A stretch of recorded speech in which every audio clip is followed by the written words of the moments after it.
to all our guests, esteemed speakers and friends. Welcome to the evening plenary for Dialogues on Development Management 2024.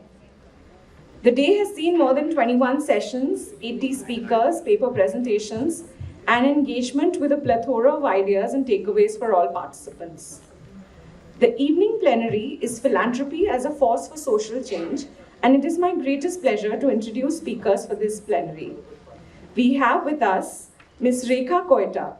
Ms. Koita is the director and co-founder of Koita Foundation, a not-for-profit organization focused on two key areas: the adoption of digital health in India and the transformation of NGOs. With consulting experience at Accenture and a corporate training background at Mind Matters, she leads the foundation's NGO transformation efforts. Ms. Koita was honored with IIT Bombay's Distinguished Service Award in 2019. She holds a master's degree in materials science and in engineering from Carnegie Mellon University and a BTech from IIT Mumbai. Thank you for joining us, ma'am. May I request you to please join us on stage? We also have with us Mr. Mirik Gogri. Mirik Gogri is a prominent figure in climate action, a visionary corporate strategist, expert in sustainable technologies, and a climate tech investor. He leads Spectrum Impact, the family office of A.T.E Industries, which has deployed catalytic capital in innovative climate solutions across more than 70 organizations globally. His strategic focus spans areas such as nuclear technologies, carbon capture, and next-generation food technologies, reflecting his unwavering commitment to fostering innovation and sustainability. His dual degree in metallurgical engineering and materials science from IIT Bombay has laid the foundation for his dedication to advancing sustainability in the evolving climate landscape. Through his multifaceted roles, Mirik exemplifies a profound commitment to driving positive change in the pursuit of a sustainable future. Thank you for joining us today, Mr. Gogri. May I invite you on stage, please?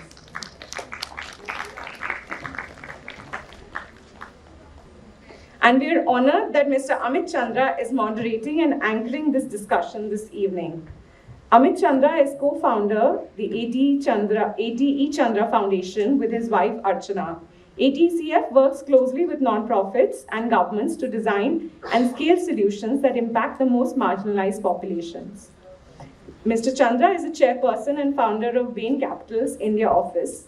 Prior to this, he spent most of his professional career at DSP Merrill Lynch, where he retired as managing director and board member in 2007. He is also founder and trustee of Ashoka University and a member of the advisory boards of Britspan India and the Center for Social Impact and Philanthropy. Mr. Chandra holds a bachelor's degree in engineering and an MBA. He was also named a Young Global Leader by the World Economic Forum in 2007. Thank you, sir, for your time and support throughout the day today, and over to you. Thank you so much. It's been a fascinating day. We had a great start with two superstars, Amit and Satya, at the opening plenary, and we're going to end the closing plenary with two other superstars from the corporate world, crossover to the social sector, Rekha and Mirik. It's a pleasure to be familiar with Rekha's work and beginning to get familiar, very fascinated by what Mirik is doing. And the topic is something which is actually quite dear to my heart, which is big bets. So maybe I'll set the context for this conversation and then open up.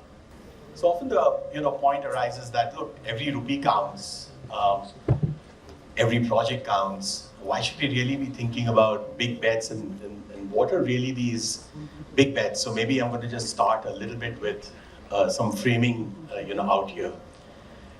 All of us in the room, NGO leaders, there are people from the government, and then there are a few philanthropists.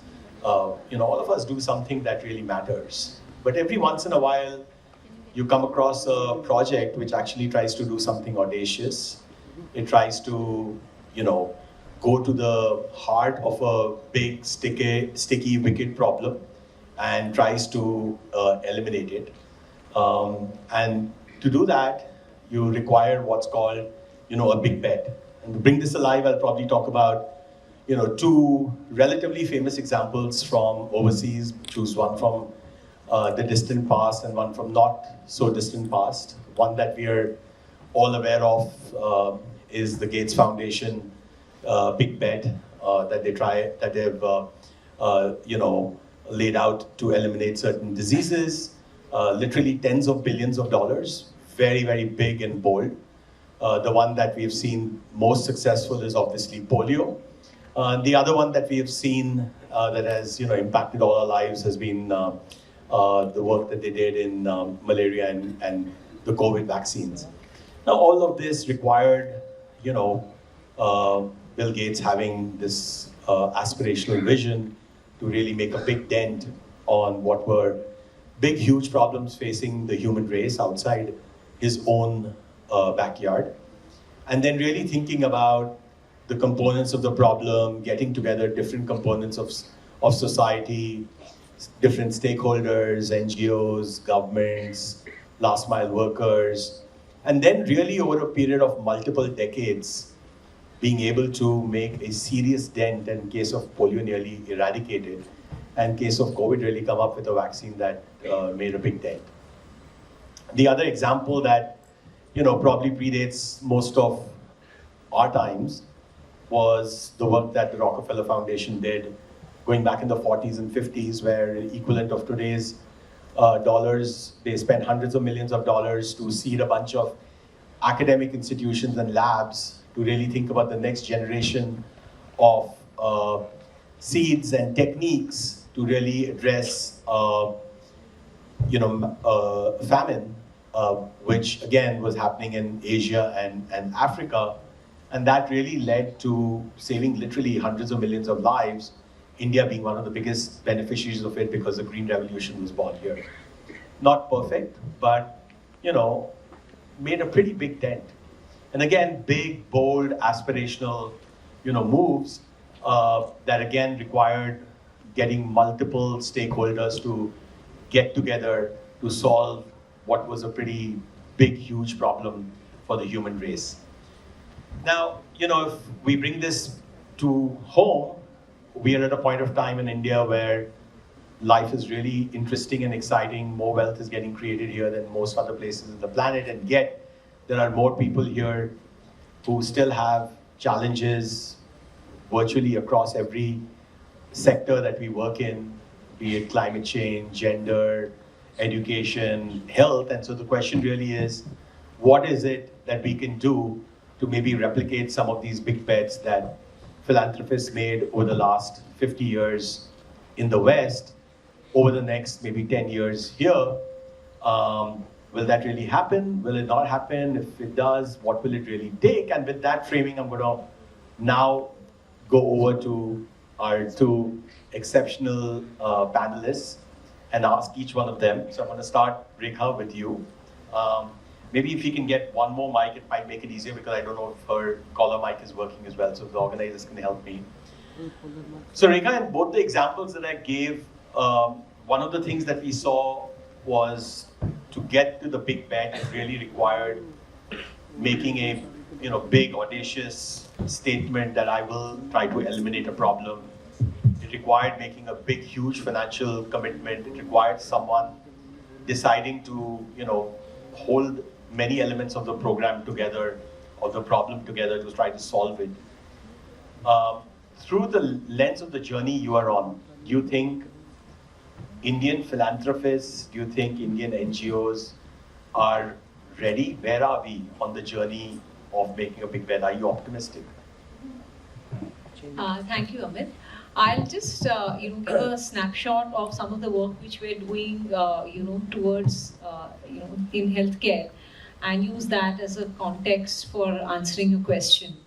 So one of the things we do at Koita Foundation is that we're working to create a digital health ecosystem in India, which is really, simply put, how can we use digital tools and technology to improve the quality, accessibility and affordability of healthcare throughout the ecosystem.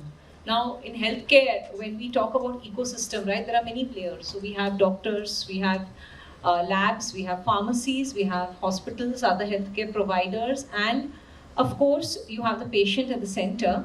We also have NGOs who are delivering the whole last mile impact, and we have the government, right?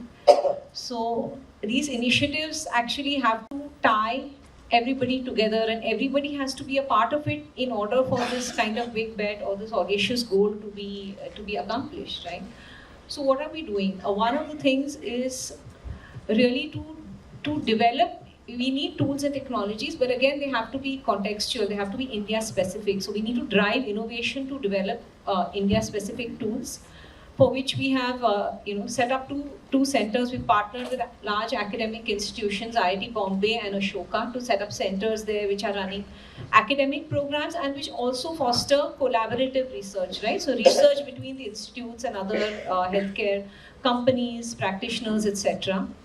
We also need to drive adoption. I think all of us know that this sector here is kind of very well versed with the pain of adoption. So how do we simplify adoption? So here again, we're working with two large bodies. One is the National Cancer Grid, and the other is RSSDI, which is the largest diabetes association in India, to identify and kind of support implementation of tools for these specific disease conditions, and this can be kind of then obviously replicated across other things. The third pillar I would really say is capacity building or education, which again we need to train people, right from medical students to doctors to everybody, right, to be able to take on this journey and to be able to be capable of using these tools, right? Like a nurse in the hospital has to understand how to use this. They have to understand even simple things, right, like the importance of data security or not sharing passwords. Or, I mean, there are lots of kind of details in that. And finally, last but not the least, is to develop some kind of, I know we've come from that whole session on standardization, but here, yes, the whole regulation or standardization piece is very important, where again, we're working with the national NABH, National Accreditation Board of Hospitals, to try and see how we can create digital health standards, right, for hospitals. And also, another thing we're doing here is fostering collaborations between NABH and other entities like NABH and NCG for the standards for cancer care. What are the standards for diabetes? What are the standards for mother and child? So with FOXI, with RSSDI, with NCG, there are a number of different collaborations. Again, as I said, education also, there are a number of different courses that we are kind of spun off. So what I'm trying to say is each of these initiatives, right, you can see that there are many stakeholders. Each one has their own challenges, their own motivations. So this requires actually working with each one and figuring out their challenges, their motivation, and then driving all these four pillars, right, of adoption, innovation, education, regulation. So what it is really a huge effort. And I think really coming back to your question, I think for any philanthropist, like if you take Bill Gates was an example that you took, right? Anybody who has been successful in implementing a big bet has been able to do so because the philanthropists themselves have put in a lot of time and effort into kind of stitching all these pieces together. Because I think it needs a certain entrepreneurial energy, it needs that creativity, that drive, the vision, and also the credibility, right? For Bill Gates to go to the government, right, he has a certain credibility to be able to do it. Or if we look at even closer to home, if we see, like, for example, when Ashoka was started, right, that was also a very audacious thing at that time. But again, people like Ashish and all spend a lot of personal time, effort, and they have the credibility. So all that is important. And the truth is that I think a large number of philanthropists are very successful. They have a lot of money, but they may not have the time to put into this, right? So that to me is kind of a barrier. Besides other aspects, like, the fact is also that it is risky, right? That's the other thing, because honestly, if I have a lot of money and I don't have much time, it's much easier for me to build a school rather than to try to fix the education system. Wonderful. I'm going to come back to you, Rekha, because there are a number of fascinating points that you raised. But before that, let me get Mirik's response as well, and then maybe there's some common issues that we probe a little bit deeper on. Mirik. Yeah, thanks. So I think firstly, from a climate perspective, this big bet was set up by Paris Treaty, right? You need to get to 1.5 degrees Celsius, and I think that's almost a bet that is lost, and now we are at 2 degrees and things like that. So just to give you the broader perspective on where the climate big bet is, I think to your point regarding, and I echo a lot of these thoughts, that as philanthropists, it is all about catalysts. Right now, your catalyst activity can do two things. Either it can enable a business model which then the corporate sector can take up, like you are funding some business model innovation that or technological innovation that the corporate sector will take it up and scale. Solar is an example, right, at the end of the day. Or you are funding some evidence building activities which the government will scale. I think those are where the catalytic impact of philanthropy will start to come in. So when you think about big bets, I think the fact that it is easier to say fund one particular program in one particular village and things like that, people sometimes lose the thought of these bigger bets. Now with those lens that let's have those bigger bets, the pathway to those bigger bets are sometimes not very clear. And we need to think about what role philanthropy will play and what are the roles that other ecosystem builders are going to play at the right time. And that's why the personal credibility is a very important point at the end of the day. You really need to stick your neck out because writing checks is actually sometimes the easiest thing that you can do. You really need to stick your neck out in terms of what you are thinking, and you will have challenges thrown at you from all sectors, from the incumbents. You are India trying to change the system. And if you are trying to change the system, then there is going to be some sort of a backlash in various ways. So I think my view would be that there is a coming of, as I think Rohini also had an article that there is a coming of age of Indian philanthropy. I think people are right now starting to think about the slightly larger collaborative philanthropy as well. One aspect that I'll share is money is I think one part of it, but say on this stage also, everyone brings some nuance and insights into what has made them successful or whatever, from where they have got their wealth or experience. If you are able to encash on that when you are developing a system or developing a thought process, that becomes very, very important. Otherwise, it just becomes a simple activity and not really getting engaged. So I think the role of the philanthropist is also going to change. It need not be micromanagement. I don't think that's the way to go about it, but it has to be the right strategic guidance. I would say we are on that route. To your earlier question of where is Indian philanthropy from that perspective, I think a lot of good catalysis is happening, like AIP is there, ICC is there, a lot of other good folks trying to catalyze the systemic change as a thought process and not just programmatic funding. I don't think we are there yet, and that's fine. I think it's a journey for the country as well. At Spectrum, I think what we want to do is we always want to look at when I get out, who is going to take the next step. That's the thing that we think, and because we clearly know no one has the capital to solve all the problem at the end of the day. Who is going to be the next person or next organization, whether it's the government, whether it's the private sector, to scale that initiative to the next level? And eventually you either want to convert that into a government scheme which is entrenched in the budget, or you need to convert it into a bankable technological solutions where the the invisible hand of capitalism takes over. I know my CEO will be smiling at the point that you'll be making, because that's exactly how we frame the objectives of our foundation. Let me push on 2 points that I think are resonating in what you're saying. I mean, one, I want to, because there are a lot of NGO leaders in the room. I think if we have to make a big bet and you look at some of the examples we talk about, we're talking about eliminating problems as opposed to alleviating problems. It requires building muscle in organizations that they may not necessarily have. That requires not just investments, but requires mind shift changes. What do you think we need to do as philanthropists differently in terms of engagement with NGOs? And what in your interactions you're having in the climate segment and that you're having in healthcare, for example, I know you do a lot of work via technology vertical with others as well. What do you think are some of the mind shift changes that NGO leaders need to make if they have to gear up to be able to make more systemic impact? So maybe Rekha, you want to start with that? I think there are mindset shifts required on several fronts by different players right now.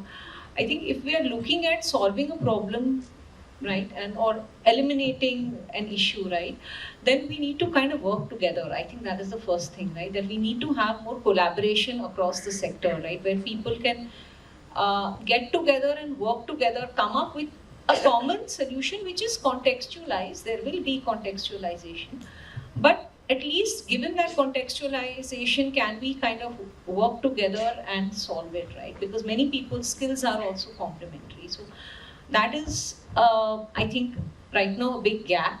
And again, here I would also again go back to the philanthropists, because I think what happens very often when people are approaching donors for funding, donors are asking them what's so unique about your program, right? So why should I fund you and not you? But I'm unique, right? That's why you have to fund me. So then when we're playing that game of uniqueness, then we become a little more, territorial or proprietary about our own solution. So then it becomes difficult to collaborate. And then there again, it's also for the philanthropists to encourage people to collaborate and work together. So there's a road both ways, I think. So collaboration clearly is a very important theme on the NGO side, and philanthropists need to be the sutradhar to basically make those collaboration happen. They have to encourage it. I'm going to push you, maybe not now, but a little bit later, to talk about how NGOs can basically have more of a data mindset and leverage technology to make impact. But hold that thought for now, because I know that's, even as a student sitting through your sessions, I learn a lot hearing you on that. So I want you to talk about that. But Mirik, what are your thoughts here? I think in the climate sector, one of the challenges is, at least at the policy level, when someone is doing some work, pretty much there is a lot of replication of work that happens sometimes. And when you take a bird's eye view as a potential philanthropist, you feel you funded something and pretty much 80% of the same work is being done by someone else. So I think the sort of extension of the collaboration point, but coordination. Like how can you just ensure, look, in the end, resources are constrained and social sector is there, which is trying to do a much more broader goal. How do you ensure that duplication of work is not happening at the end of the day? Because if duplication of work is happening, that means at the societal level, resources are not really optimized. So that is one thing that I'll definitely stress upon, that just have that transparency. Sometimes I know there is effectively competition for funding, and those are the harsh realities, but that coordination and almost like a joint approach to get a donor may be actually sometimes beneficial. Okay, this is what function that we will focus on, this is a function that maybe a complementary non-profit will focus on, that's one. One thing, again, it's not a blanket statement, but I have seen, and I'll just maybe highlight it. Sometimes there's a big reservation to work with the bazaar side of things. The market or the more quote-unquote capitalistic nature of some of those things, and there is like an activist approach. And I think it has its good sides, but I think we need to look at that it's a complex problem. It will require that multi-stakeholder approach, and coordinating across the bridge, so as to say, is going to be very, very crucial. And some of the solutions that you may go down are, say healthcare. Effectively, you are implementing a solution, but there is a big business out there who is providing the. So if you are coordinating well, then it's a seamless interaction. But if you are almost against that philosophical perspective, then it may become counterintuitive. So it's not I would place blanket across the board, but there are signs that sometimes you see it and maybe you want to have a more collaborative or holistic approach there. No, I agree with you. I mean, we are working on one conservation project where, in fact, our team is doing our offsite in December. It's in Ratnagiri. We've got about 1,600 acres under conservation in the Western Ghats. It's interesting, for 3 years, we have a philanthropic solution, and then we actually exit to the markets because we realize the community can, make a livelihood out of what we are funding. So often, but I would not have had this lens some time ago. So I think you're right. Sometimes we need to change our own mindset and think about how can we involve the bazaar, part equation in our entire design, in our theory of change. Rekha, I want to push you on the data and the leveraging of technology bit. So I think, if I just had to summarize it in one sentence, it's, I think, without data and technology, I think any of these big bets cannot be successful. Okay, because when we're looking at that kind of scale and size, you need data for everything, right? You need data for just managing and making sure that things are happening on the ground at the very least bit, right? Plus, you need data to be able to scale without adding a proportionate amount of human capital, right? How do you scale in a kind of economically viable manner? You have to have data and technology. And for the outcomes, right? I mean, that old saying, right? What gets measured gets done is very true. So that, I think, is important. And the other thing is that, see, data helps you to really transform how you do things, right? So this one, what I spoke about so far was kind of operational, but it's also transformational because you can do things which you could not do earlier. right? For example, you can reach the most marginalized people just through use of simple tools which are not even very expensive necessarily, right? Even something like WhatsApp has just opened up the world for so many people, right? Whether it is in education, whether it's in healthcare, whether it's, you can directly, that whole direct to consumer or direct to beneficiary is completely opened up, right? So I think it's Excellent. I don't know how many people are deeply familiar with the work that both Rekha and Mirik do, but it's very differentiated from the old school way of writing checks. So I'm actually going to now change gears a little bit and try to give you all a little bit of a brain scan into your way of thinking, and I think that is, in my view at least, a little bit the future, and particularly for NGO leaders, I think it's important to know where the future lies, because that's where that's the kind of muscle that you need to bring. So now, historically we used to see people spread their bets, write relatively small checks. Both of them are people who have committed large amounts of money. Mirik and his family have committed over 300 crores to climate change. Rekha and her husband Rizwan have not disclosed how much they've committed, but I know it's very substantial amounts of money after they sold their really successful health tech company. And in both cases, the checks, I know some of the checks they're writing are into double-digit crores, single checks. So I'm going to start with one question to both of you, which is putting philanthropists on the spot first, because we should not just be putting NGOs and getting to pontificate to them. When do you think we're going to get, and how many years is it going to take to get to a point where either individual philanthropists in India or a collaborative of philanthropists are going to write 1,000 crores together to eliminate a problem? Each of you. I think it will. That's a very specific question, so I'll try to give a specific answer. I think by the end of this decade, that will be my sense. Just the context will be, now a lot of these trials have happened, like people have wrote certain checks, some of the examples are coming through, some of the success stories, like say, Ashoka Kapoor.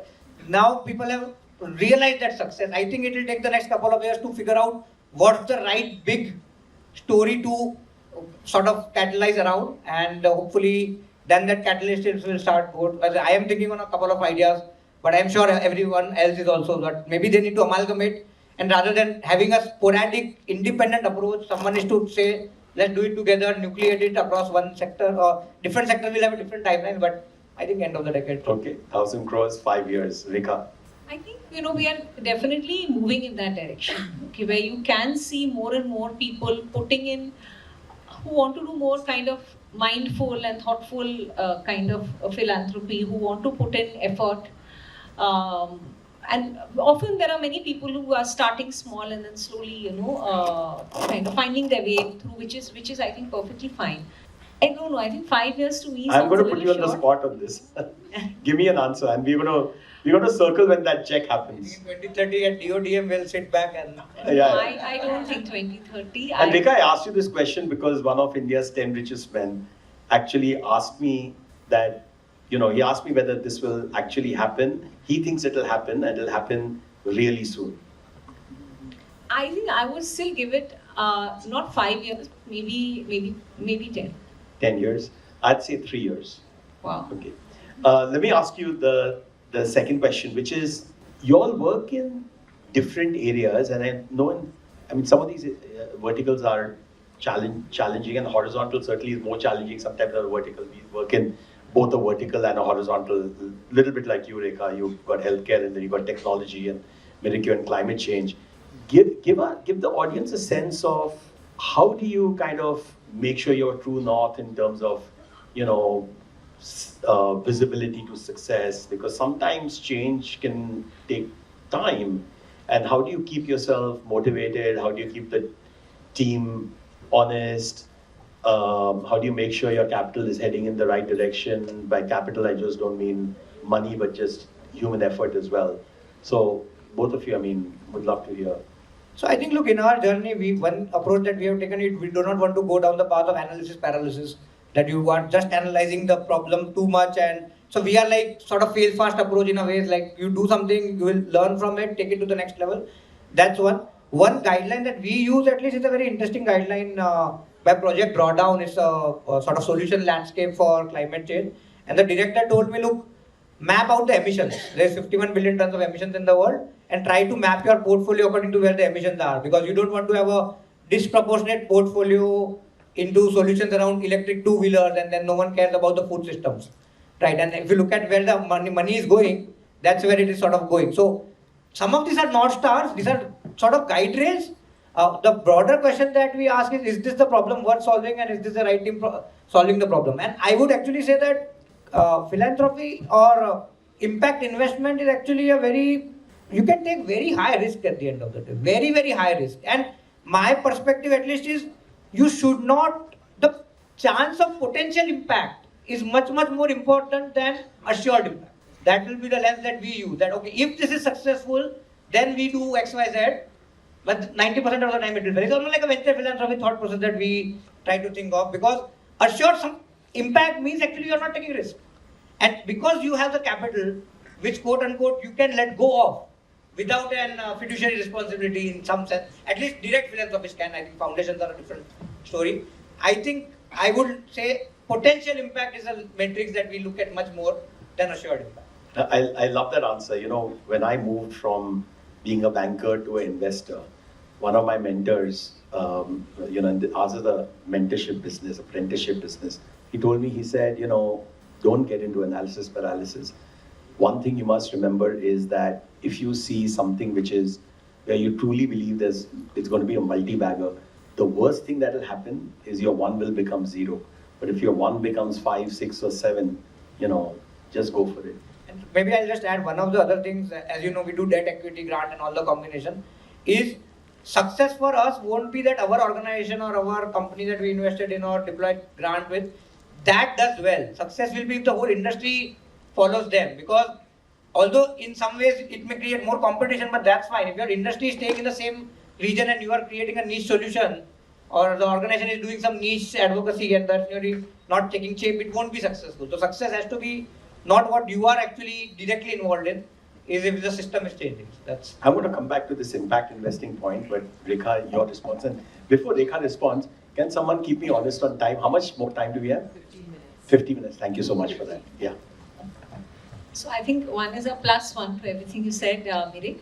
I think the way we look at it is, right, when you're looking at systems change again, right, what are the kind of big hairy problems out there which need to be solved? What do we need to do to solve them? And then you kind of just put your head down in a sense and keep working at it.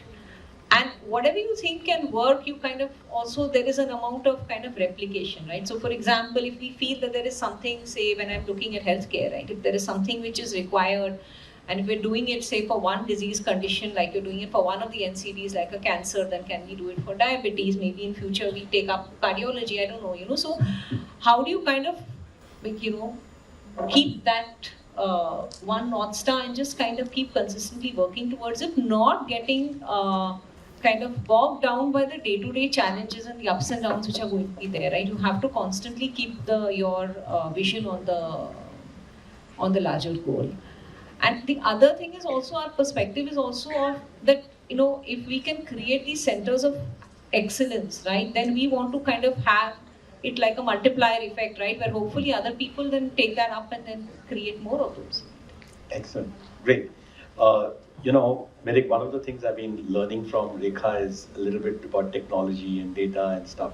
But I mentioned this to you last time we spoke, that one of the things I want to learn from you is I've always had, for a person who comes from Bazaar, I've had in my philanthropy had a very anti-Bazaar kind of a mindset, in the sense that we don't make any impact investments. We only make investments in things where there are no market solutions.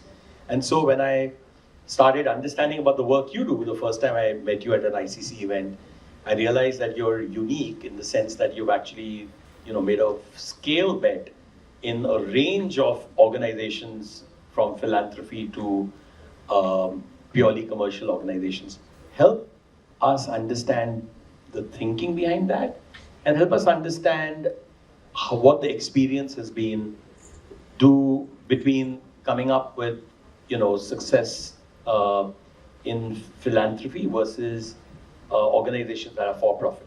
I think the approach is actually problem solving. You have to solve, we want to solve problems. And we don't know how, right? When you chalk out the path to solve a problem, you will realize some of the path will go through a corporate organization, a for-profit commercial. So let's take an example of energy efficiency. For energy efficiency in fans, which is something which we worked on. So we invested in a company called Atomberg, which made energy efficient fans. But someone obviously would have funded the Bureau of Energy Efficiency, or some policy think tank would have worked there to create standards. So now both of them were then worked in tandem, because now they could say Atomberg is existing. Atomberg could say it is possible to do it, so you create norms, and the whole industry has now shifted. So that's how change will occur. When you look at things in isolation, that only philanthropy will solve things or only the market will solve things, I think it sort of falls flat in a way. At least for a problem like climate change, I can be pretty sure. So our approach has been, above a certain capital of family wealth, everything will go to impact. And it can be for profit also. We will get good return, but it may be an evergreen capital. Like you just reinvest into the whole system. And that problem solving approach, I think, gives a lot of flexibility to the system, and lot of way in which you can interact to different areas which you were not. Like in case of, so we fund WRI, which is into transport, and World Resource Institute in a big way. So we got lot of insights about urban transport. We ended up funding a company which is doing actually some good amount of work in urban transport. From that, we realized the challenges of the WRI program, and then we were able to give the, just an example. There is a lot of interplay. It is not like parallel things which are moving. It is almost like intertwined areas, at least in the climate space. When you look at it, we call it $1 trillion problem a year, then it will require this interplay. And the role of every one of us is just the start of the relay race. Yeah. Eventually, in climate at least, you have to create bankable solution. The most risk-averse capital in the world, until they don't get into the climate, no matter of venture capitalists, no matter of foundations, doesn't really matter if you are not able to get solutions to that stage. I think once you realize that, you clearly know that you need to play in all the games, and not only one. Yeah, fascinating. I chair something called the Mirik Innovation Foundation, and one of our earliest awardees was Atomberg, and it was in our scale-up program. But I don't think it would have become the success story that it has if it wasn't for, a lot of people. But and that shows that you need the full linkage to ultimately work. We had a fabulous opening session in the morning, and I think we've had a fabulous session, at least from my perspective. The audience sees to vote, but one of the criticisms of the session in the morning was we ran out of time and couldn't give people the opportunity to engage with our superstars of the morning. So since we have about 7 or 8 minutes, I do want to open up to the audience and give them a chance to interact with you. I'm going to, while doing that, request people to not have interventions. Just give us your name and give us a question. If it's a question generally directed, just state it. And if it is specifically directed at one of them, just say so. Put your hand up and let us know. We have time for maybe 2 or maximum 3 questions, because we have one short release that we're going to do of a report before we wrap up. Yes, let's start with there. Just wanted to check that, is there a plan to deploy funds for elder care or a few other neglected fields? Usually, the bigger foundations don't look at, everybody look at healthcare, education, employability skill, and few other things. Is there any plan to look at elder care theme too? The question is there like a big bet which is happening in elder care? That's good. None that I'm aware of, but I can tell you without doubt that we're going to get old in large numbers much quicker than we expect. And if there's an area that requires, I think there is a bazaar solution as well, which we're beginning to see some evidence of interesting bazaar solutions there, but I know just given the reality of India, we'll need some kind of societal intervention as well. So I haven't come across something which is scalable, that's interesting. Well, hopefully we need one. Yeah, I look forward to talk to you. Yeah, thank you. The question there and then here. Since we're talking for big bets for the future, I thought philanthropy is a means to solve problems. I think if we also have big bets for solving some of the issues like how do we address poverty? How do we address low level of education? No, Should yeah. the focus be also on addressing the problems, and philanthropy is only a means to that? No, I think if the question was, shouldn't the big bets be directed at like problems like poverty, etc.? And absolutely, I think it's not, big bets are not directed at some futuristic problem, but at current wicked sticky problem. That's the point I made in my opening. But thank you for that question as well. There was a question here, and then there's a question here. Yeah. Yeah, I want to check about what is our plan for funding collectives, because right now, most of the districts, states are actually, there are a lot of NGOs working. In one district, the same stakeholders intervention is done by 3-4 NGOs. So what is the plan around that? Thank you. I think I can maybe speak for climate, and because climate is sort of a newer theme, I think a lot of the learnings around collaboratives and collectives, I see is taking shape. Like in the climate space, at least I know there is more coordinated action. That's what I hear, because it's not as spread out right now. So that's definitely taking place, and I think funders are also now realizing the fact that it actually, a lot of money is going to individual organization, but if efficiency you need to bring, you can just fund the collective to ensure coordinated action. Again, I can only speak for climate, that's where it's happening, maybe for other areas, maybe. Yeah, I think we are beginning to see that. For example, we work in rural development, and we funded a collaborative as well to initially just put in practices on regenerative agriculture into the system. About 1,300 organizations are part of it, but I think that's the direction we're going to head in. There was a question here, yeah. So we spoke about, right now through the day, we observe that, a lot of organizations are moving towards more systemic solution, towards having more collaborative approach. So when we're talking about big bets, but there's still be organizations which will be still working in isolation, and we need those organizations to be still working on grassroots.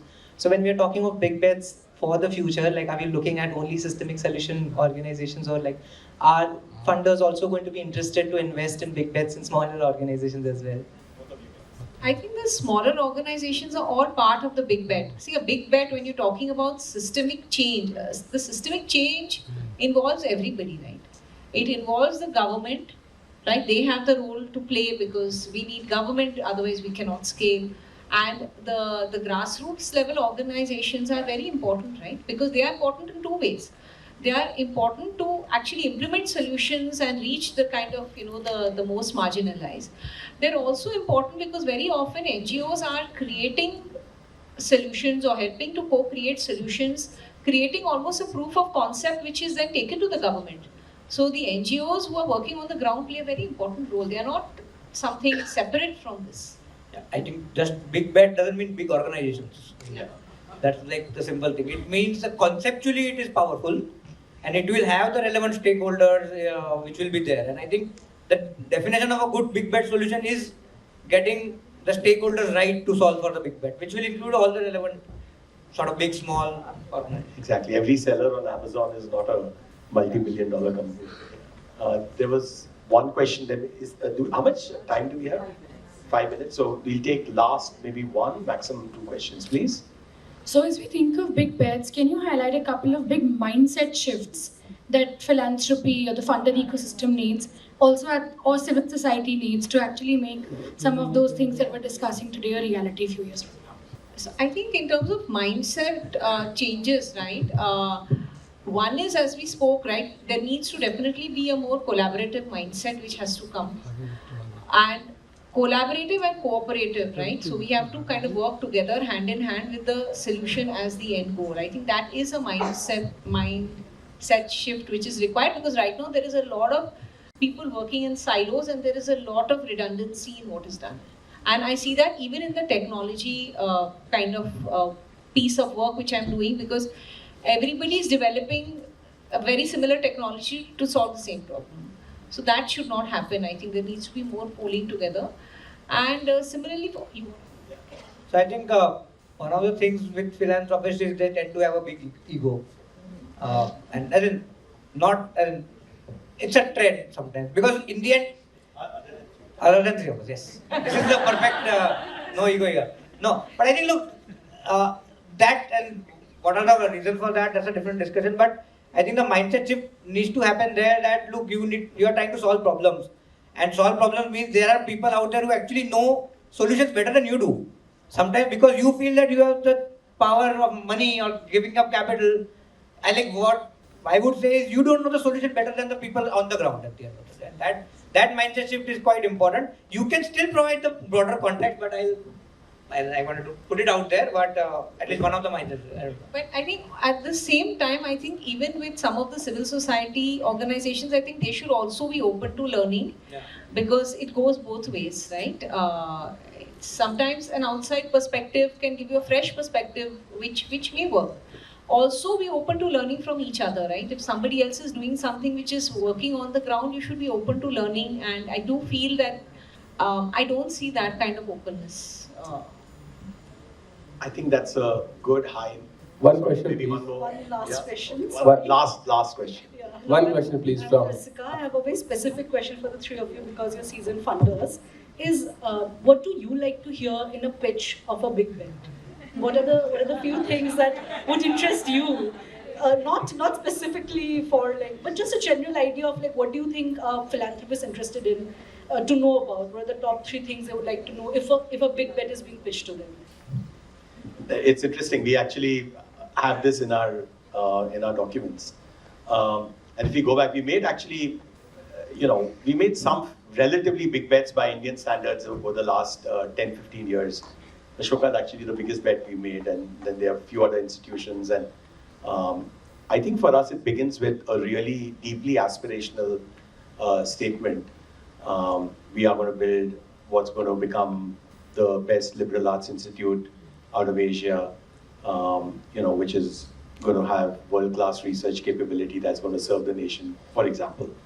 Or the water project that our all-women's leadership team runs. We are going to make a dent on water security in at least 50% of rural India by the time, this decade ends.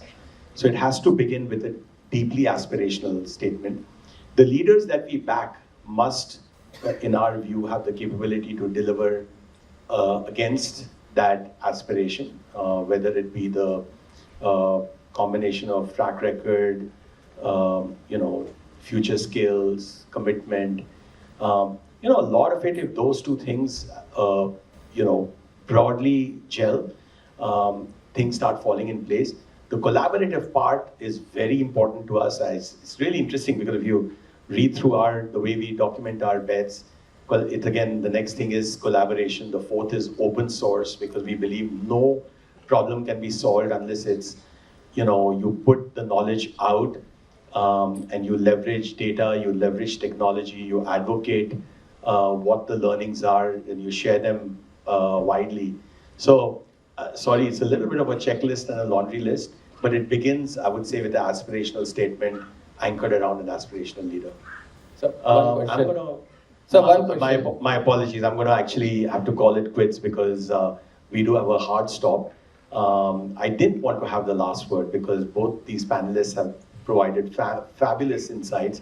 I've actually learned a lot just engaging both of you. I'm sure the audience has as well. And fortunately, we had time to squeeze in a lot of questions, which we didn't in the morning plenary. But thank you so much for being fabulous panelists. Please give them a big hand. And we're now going to actually have a very short release of a fabulous initiative that ISDM has anchored. We can stay on stage, so let me hand over to the MC. Thank you. Thank you for that very insightful session. And the icing on the cake was, of course, the Q&A that everyone got to ask questions. Diving into the next segment, may I request Ms. Urvi Sriram, Governing Trustee, ISDM, and someone who's closely involved in setting up and running ISDM's Center of Philanthropy for Inclusive Development, to please take the podium to introduce our effort, Effective Philanthropy through an Inclusive Development Lens, Insights and Good Practices from Philanthropic Organizations. Urvi, please tell us a little more about the report and its findings. Thank you, Lopa. Good evening, everyone. It's an absolute privilege to announce the launch of the ISDM 6-point Philanthropy for Inclusive Development framework among such an inspiring set of people, many of whom have helped us in one way or the other in putting it together. When we started our journey at the center, we were compelled with two critical questions about philanthropy. Does philanthropy really have the capacity and willingness to change its current approaches and embrace new ones? Because while philanthropy has been growing at a somewhat steady pace, year after year we see that there are lots of biases that remain in terms of certain communities, certain geographies, certain causes, funding time frames that remain narrowly focused. Secondly, is philanthropy at times in addressing symptoms rather than the root causes of social issues, constraining the efforts of other stakeholders, the communities or the civil society, in creating sustainable social change. So while the intent is, of course, always positive, lack of data and practical guidance often limits the potential of philanthropy to create, sustainable social change, systemic impact, and big bets, as we just discussed in the previous session. To answer these questions, we've co-created the 6-point PID framework with our partners, Dasra, Hopes Foundation, Educate Girls, and our advisory group, so that it becomes a go-to practical guide for philanthropists and their organizations to create more lasting impact. The report hopes to provide practical insights into how do you bridge the gap between theory and practice, and how to embed key dimensions of inclusive philanthropy: community centricity, focus on the most marginalized, trust building amongst all the key stakeholders, providing long-term funding for organizational development, creating a culture of transparency within their own organizations, and embracing joint action and collaboration.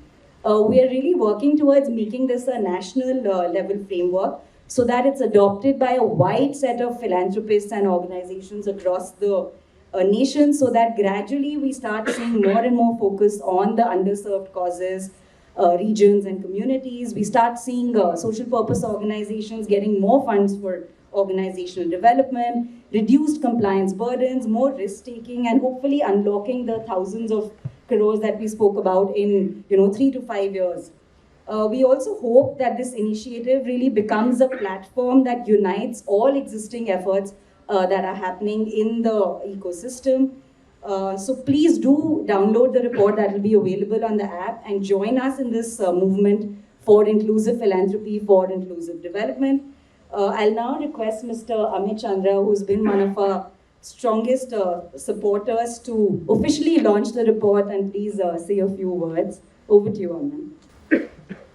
I'm not going to give a long speech. It's been a long day and we've had a great panel discussion. But I do want to compliment Urvi, the entire team at ISDM, all the partners who put together this report.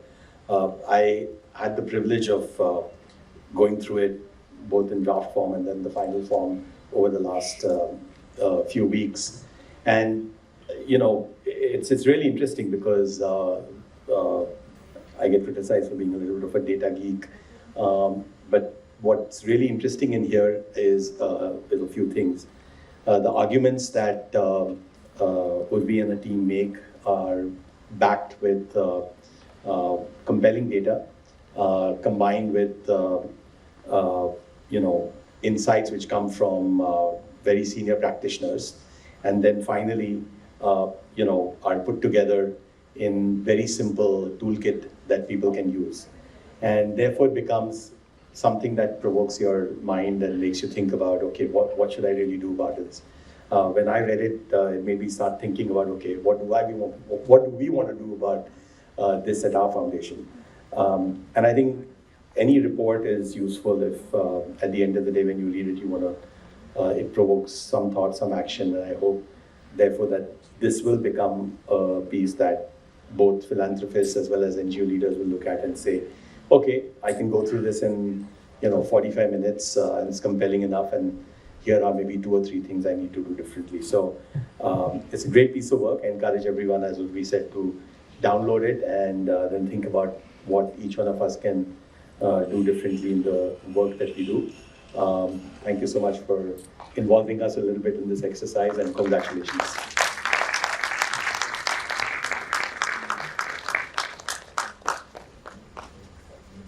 Thank you, Mr. Chandra and Urvi, may I please request Ravi Sridharan, co-founder and president of ISDM, to come onto the stage together to unveil this report with our panelists and also for a photograph.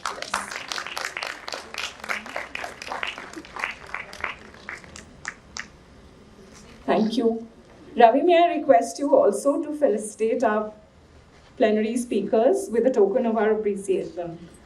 As with all events, the team at ISDM has put together a bag with a few items to capture our gratitude to our esteemed speakers and guests. A tree is being planted at Trees for Delhi by Grow Trees. The bag also contains the book Samaj, Sarkar and Bazaar by Rohini Nilekani, that is an anthology of her journey into civil society and philanthropy. We also have the Data Indeed booklet put together by ISDM's Center for Data Science and Social Impact, and a new era of giving, a compilation of essays and reflections by eminent philanthropists brought out by ISDM's Center for Philanthropy for Inclusive Development. Thank you.